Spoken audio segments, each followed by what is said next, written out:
দাদা, তুই অফিস চলে যাচ্ছিস? হ্যাঁ। তোর সাথে না আমার খুব জরুরি একটা কথা আছে রে। অনেকদিন ধরে বলবো ভাবছি, কিন্তু বলা হয়ে উঠছে না। তুই এরকম হাঁপাচ্ছিস কেন? কি হয়েছে আমাকে ক্লিয়ার করে বল। এভাবে বলা যাবে না, তোকে আমি যেটা বলছি তুই সেটা শোন। আয় দিকে, ওখানে থাকবি। হ্যাঁ, আমি না বলা অবধি বেরোবি না।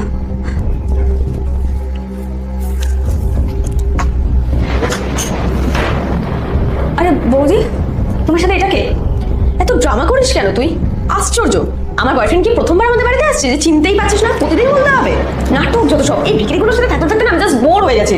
বৌদি, তুমি কি এটা ঠিক করছো? তুমি যদি চাও তোমার মা বাবা সারা জীবন সুস্থ থাকুক, তাহলে এই ভিডিওটিতে লাইক করুন, সাবস্ক্রাইব করুন এবং কমেন্ট বক্সে লাল দিয়ে পাঠিয়ে দিন। আমি তোমার মা বাবার উমর বাড়িয়ে দেব। রোজ দাদা অফিস চলে যাওয়ার পরে তুমি এই ছেলেটাকে নিয়ে এভাবে বাড়ি আসছো? এই শোন, আমি কি ঠিক করছি কি ভুল করছি সেটা আমি তোর থেকে শিখবো। তোদের মতন ভিকিরির সাথে থাকতে থাকতে না আমার লাইফটা জাস্ট হেল হয়ে গেছে। আর এদিকে আমার বয়ফ্রেন্ডকে দেয়, কোথায় তোরা আর কোথায় ও? ও স্ট্যান্ডার্ডিটি দেখেছিস? হ্যাঁ। এরকম ভিখারিগুলোকে বাড়িতে রেখেছো কেন? আমার তো ভেবেই খারাপ লাগছে যে এরকম একটা বাড়িতে তোমার বিয়ে হয়েছে, এদের সঙ্গে থাকতে হয় তোমার।